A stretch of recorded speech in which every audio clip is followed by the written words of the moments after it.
Ilang beses nakiusap ang mga pulis para sumuko na at bumaba ng bus ang 5 preso na tumakas mula sa provincial jail sa Ibaan, Batangas. 10 silang lahat na nakatakas kahapon matapos tutukan ng ice pick ang jail guard at agawan ng service firearm. Ilan sa kanila ang sumakay sa pampasaherong bus at naharang sa start hallway matapos maitimbre sa mga pulis.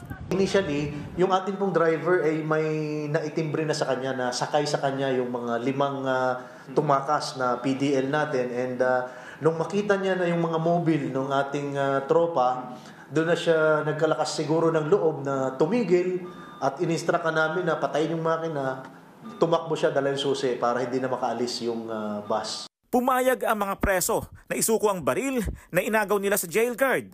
Pero nanatili sila sa bus kasama ang mga takot na pasahero.